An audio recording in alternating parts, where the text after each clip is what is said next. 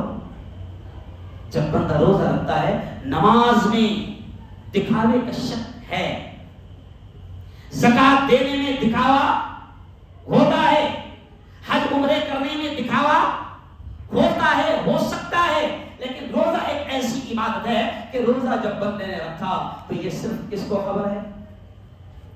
ارے بولو بھائی، اللہ کو خبر ہے. تو اس لیے اللہ نے کہا روزہ میرے لیے ہے اور روزے کا بدلہ میں دوں گا. حدیث میں جو یہ الفاظ آئے ہیں علماء کہتے ہیں کہ آپ اور میں نماز پڑھ رہے ہیں, فرشتے لکھ رہے ہیں اتنا اتنا ثواب. ابھی آپ جمعہ میں آئے, فرشتوں نے لکھ لیا اتنا ثواب. آپ نے سنتیں ادا کی اتنا ثواب. آپ نے نفل ادا کیا اتنا ثواب. فرشتے لکھ لیتے ہیں. آپ نے زکات دیا اتنا ثواب. آپ نے حج کیا اتنا ثواب. آپ نے عمرہ کیا اتنا ثواب. لیکن روزے کے بارے میں پیارے آقا نے فرمایا کہ اللہ یہ کہتا ہے اے فرشتو تم نہیں دو گے, تم نہیں لکھو گے, اس کا ثواب تو میں لکھوں گا. علماء کہتے ہیں کہ روزہ اللہ کو اتنا پسند ہے کہ فرشتوں سے کہا اس کا ثواب میں لکھوں گا. اور علماء کہتے ہیں کہ جب اللہ لکھے گا تو اپنی شان کے بولو حساب سے لکھے گا. روزہ وہ مقبول عبادت. اور دوسرے الفاظ ہے کہ پیارے نبی کی زبان سے اللہ نے کہلوایا کہ اے محمد کہہ دو روزے کا بدلہ میں خود ہوں. سب سے پیاری عبادت ہے رمضان میں. آج بہت سارے لوگ بڑے افسوس کے ساتھ کہنا پڑ رہا ہے کہ بہت سارے لوگ معمولی بہانے پر روزہ چھوڑ رہے ہیں. بزرگوں کی بات سمجھ میں آ گئی, بہت ہائی شوگر ہے, بات سمجھ میں آ گئی. اسلام اتنا سخت بھی نہیں ہے. اسلام یہ کہتا ہے کہ واقعتاً اگر تم مجبور ہو, معذور ہو اور تمہاری بیماری کو شریعت میں مجبوری کے درجے میں گنا گیا ہے, کوئی بات نہیں, اسلام اتنا سخت نہیں. اسلام کہتا ہے کہ آپ اس وقت روزہ نہیں رکھ سکتے ہو, کوئی بات نہیں, بعد میں رکھ لینا. بعد میں بھی کوئی طاقت نہیں ہے تو اس کا بھی حل اسلام نے بتایا ہے کہ فدیہ دے دینا. لیکن کمال کی بات تو یہ ہے, افسوس کس بات پر ہوتا ہے کہ بہت سارے نوجوان ہٹے کٹے بھی نہ معلوم کون سا ڈر اور خوف ہے روزہ نہیں رکھ رہے ہیں. اب میں اپنی بات کو سمجھتے ہوئے کتنا کہوں گا کہ میرے جوانوں, اللہ نے موقع دیا ہے, اس سال کا رمضان دیا ہے, اگلا رمضان ملے گا یا نہیں ملے گا کوئی خبر نہیں ہے. روزہ رکھو. اور جب صحابہ کرام نے روزے کی اہمیت سنی تو حدیثوں میں واقعات آتے ہیں کہ صحابہ کرام نے جنگ کے میدان میں بھی روزے نہیں چھوڑا. جو سب سے عظیم الشان بڑی جنگ ہوئی ہے جسے غزوہ بدر کہا جاتا ہے, 17 رمضان کو ہوئی تھی. ایسے موقع پر شریعت نے اجازت دی ہے کہ تم چاہو تو روزہ چھوڑ سکتے ہو, بعد میں قضا کر لینا. لیکن احادیث میں واقعات ملتے ہیں کہ صحابہ نے جنگ کے میدان میں بھی, تلواروں کے سائے میں بھی روزہ چھوڑنا پسند نہیں کیا ہے. روزہ رکھو, اللہ کو راضی کرو, اللہ بہت خوش ہوتا ہے. اور جب 14-15 گھنٹے ہم روزہ رکھ لیتے ہیں اور جب افطار کا وقت ہوتا ہے, میں ساری چیزیں کور کرنے کی کوشش کر رہا ہوں کہ افطار کا وقت ہوتا ہے, ہم سے وہاں پر بھی بڑی لاپرواہی ہوتی ہے کہ افطار کے وقت میں ہم دعاؤں کا اہتمام نہیں کرتے. ہم لیٹ آ رہے ہیں, بازار سے لیٹ آ رہے ہیں, آفس سے لیٹ آ رہے ہیں, یا ہم سموسے خریدنے میں لگے ہوئے ہیں. عورتوں کا یہ حال ہے کہ عورتیں اخیر تک تلن میں لگی ہوئی, اخیر تک. بچے چلاتے ہیں اماں جان افطار کا اعلان ہو رہا, تو یہ وہاں سے چلا کر بولتی بس آخری بھجیا ہے. میں سادے انداز میں سمجھا رہا ہوں کہ تھوڑا چمٹ پاپڑ کھا لینا, سمجھ گئے, تھوڑا چمٹ پاپڑ کھا لینا, تھوڑے ٹھنڈے بھجیے کھا لینا, مگر 8-10 منٹ نکال کر اللہ کے سامنے اپنے سارے مسائل کو رکھنا. وہ ٹائم خوشی کا وقت ہے, وہ دینے کا وقت ہے. دینے کے وقت اگر تو بھاگ جائے تو قصور کس کا؟ ارے بولو تیرا. افطار کے وقت دعاؤں کا اہتمام کرنا. بلکہ میں ایک جملہ کہہ رہا ہوں, اپنے گھر کے چھوٹے چھوٹے معصوم بچوں کو بھی دسترخوان پر لا لینا, اور وہ ہاتھ اٹھانے کے لائق نہیں ہے پھر بھی ان کا ایسا پکڑ کے ہاتھ اٹھانا. میں جان بوجھ کر یہ کرتا ہوں, پکڑ کر ہاتھ اٹھانا. اور ان کی توتلی زبان ہے, ان کو دعا مانگتے نہیں آتا, ان سے اتنا کہہ دینا میں بیٹا جو بول رہا ہوں اس پر صرف آمین آمین کہنا. نہیں معلوم اللہ کس معصوم کی زبان کے آمین کو قبول کر دے. مانگنا. اور تراویح کے تعلق سے آپ سمجھ گا ہوگا کہ خدا کے واسطے تراویح کی قدر کرو, اللہ پڑھنے کا موقع دے رہا ہے. تراویح کے ایک سجدے پر ہزاروں سجدوں کا سوال ہے. پیچھے خاموش مت بیٹھنا, امام کے رکوع کا انتظار مت کرنا, کھڑے ہو کر جماعت میں شامل شامل رہنا، امام کے پیچھے تراویح کا اہتمام کرنا. ہم تو اماموں سے بھی کہہ رہے ہیں کہ کھل کر تھوڑی تھوڑی آہستہ سے آیتیں پڑھو تاکہ ایک ایک حرف سمجھ میں آئے. کیونکہ ہمارے لوگوں کا بھی یہ کہنا ہے، مقتدیوں کا معاملہ خود یہ ہے کہ اگر 10 بجے تراویح ختم ہوتی تھی اور ایک دن 10:05 ہو جائے تو امام کو باہر نکل کر بڑی محبت سے سمجھاتے ہیں، حافظ صاحب میرے خیال آج 5 منٹ زیادہ ہو گئے نا، سمجھ گئے صاحب؟ نہیں، آہستہ سے قرآن کو پڑھنے کی کوشش کریں، قرآن کو سنیں. ایک مرتبہ وہ جو قرآن کو سننے کی سنت ہے اس کو پورا کریں، کیونکہ تراویح میں پیارے آقا محمد مصطفیٰ صلی اللہ علیہ وسلم قرآن سنا کرتے تھے. تراویح کا اہتمام کرنا. تھوڑا سا میں نوکری پیشہ لوگوں سے کہوں گا، اور جو لوگ خود کی دکانوں کے خود کے کاروبار کے مالک ہیں میں ان سے کہوں گا کہ تھوڑا سا افطار کے وقت میں اپنے کام کرنے والوں کو بھی سہولت دے دینا. جیسا تم آرام چاہتے ہو روزے کی حالت میں، ویسا تمہارا مزدور اور تمہارا نوکر بھی آرام چاہتا ہے. جیسے تم آرام چاہتے ہو اپنے نوکر کے آرام کا بھی خیال کرنا، اور خود بھی افطار کے لیے جلد سے تھوڑا گھر چلے جانا. اور آخری بات یہ بھی کہوں گا، کیونکہ میں ساری چیزوں کو سمیٹنے کی کوشش کر رہا ہوں کہ دیکھو رات میں آپ شہری کے لیے اڑ رہے ہیں، سال بھر تو موقع نہیں ملتا، لیکن یہ موقع اچھا ہے. اگر 15 منٹ پہلے اڑ گیا اور 2-4 رکعت تہجد پڑھ لیا 1 مہینہ، تو کم از کم سال میں 1 مہینہ تو تہجد ہوگی. اچھا سچ بتاؤ، ہم اتنے گناہگار ہیں کہ ہم سے سال بھر تہجد نہیں پڑھی جاتی، لیکن اللہ موقع دے رہا ہے. اچھا یہ جملہ کیوں کہہ رہا ہوں میں؟ آج ہی مجھے ایک عورت نے فون کر کے یہ شکایت کی، باقاعدہ مسجد میں بول رہا ہوں. اس نے اللہ کی بندی نے آدھا گھنٹہ پہلے اٹھا دی شوہر کو، سمجھ رہے آپ؟ تو شہری کرنے کے بعد میں 15-16 منٹ بچے تھے، تو یار اتنا ریس ہوا کہ اس نے فون لگا کر مجھے بولی کہ جمعہ میں یہ بولنا. یہ میں مذاق نہیں کر رہا ہوں. ارے آپ پہلے اٹھیے اور ان عورتوں کا بھی خیال کیجئے. یہ بھی جملہ کہہ رہا ہوں، ان عورتوں کا بھی خیال کیجئے کہ عورتیں آپ کے لیے 3 بجے رات سے اٹھ کر کھانا بنا رہی ہیں، عورتیں آپ کے لیے افطار کا انتظام کر رہی ہیں. ان کو بھی جزاک اللہ کہیے، ان کا بھی شکریہ ادا کیجیے، اور افطار میں دعاؤں کو ساتھ لے کر بیٹھ کر اللہ سے دعائیں کیجیے. اور رمضان اگلا ملے گا یا نہیں ملے گا کوئی خبر نہیں، اس لیے اس رمضان کی قدر کیجیے. اور آخری پیغام یہ بھی سن لیجیے کہ رمضان میں ہم لوگ زکات ادا کر رہے ہیں. رمضان میں ہم لوگ زکات ادا کر رہے ہیں، زکات دے رہے ہیں. بالکل دیجیے زکات. اس رب نے دینے والا بنایا، اس رب نے دینے والا بنایا. اگر وہ رب ہمیں کٹورا ہاتھ میں تھما کر مسجد کے دروازے پر اگر بھکاری بنا کر کھڑا کر دیتا، کچھ نہیں بگاڑ سکتے تھے.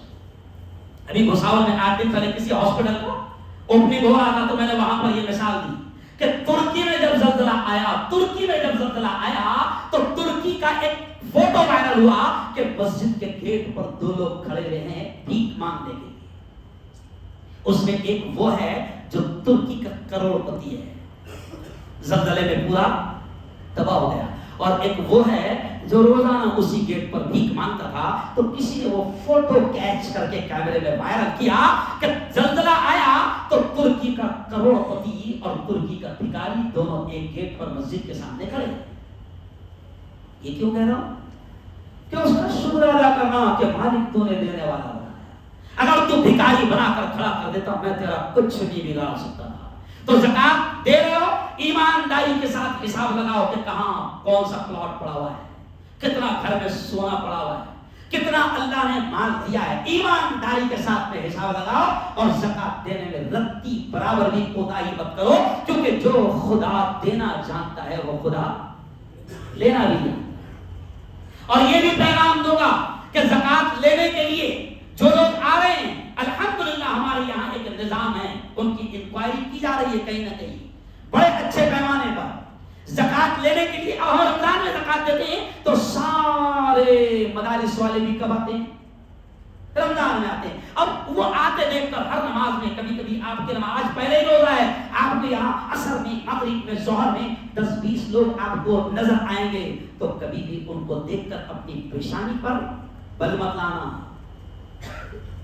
اپنے خاندان میں جو غریب ہیں، شریعت نے کہا ہے کہ ان کا پورا خیال رکھنا ان کا حق ہے، لیکن ان کے حق کے ساتھ ساتھ اور بھی بہت سارے کام مسلمانوں، یہ جملہ میرے پاس تفصیل کا موقع نہیں ہے کہ مسلمانوں زکوٰۃ جو اللہ نے سسٹم رکھا ہے، اس سسٹم کے ذریعے سے اگر مسلمان زکوٰۃ کے سسٹم کو سمجھ لیں تو بہت بڑے بڑے مسلمانوں کے مسئلے حل ہوں گے۔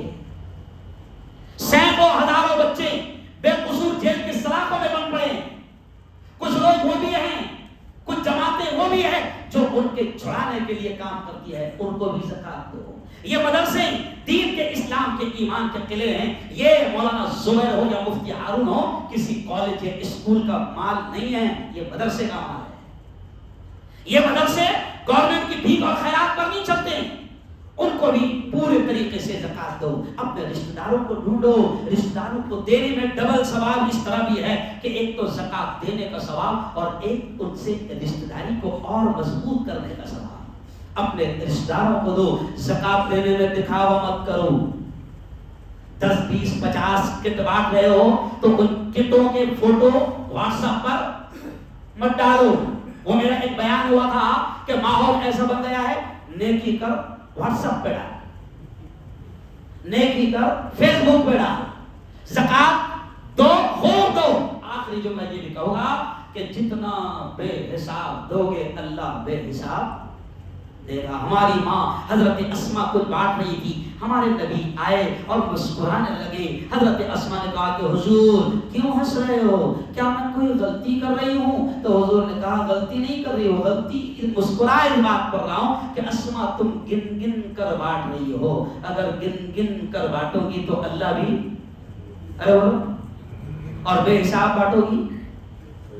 ہاں اچھا، اپن آنے میں بولتے کہ اللہ میں ذرا حساب سے دے، جب آتا تو جب بولتے کہ اللہ میں حساب سے دے، نہیں، جب تو تمنا رہتی بے حساب دے، اوپر سے بھی نوٹا کی بارش کر دے، نیچے سے بھی ہنڈیا نکال دے، بے حساب دے۔ تو جب بے حساب آتا ہے تو جب نہیں روکتے ہیں، تو بے حساب دو، انشاءاللہ اللہ دے گا۔ پھر میں دعا کے الفاظ کہہ رہا ہوں، سب آمین کہہ دو۔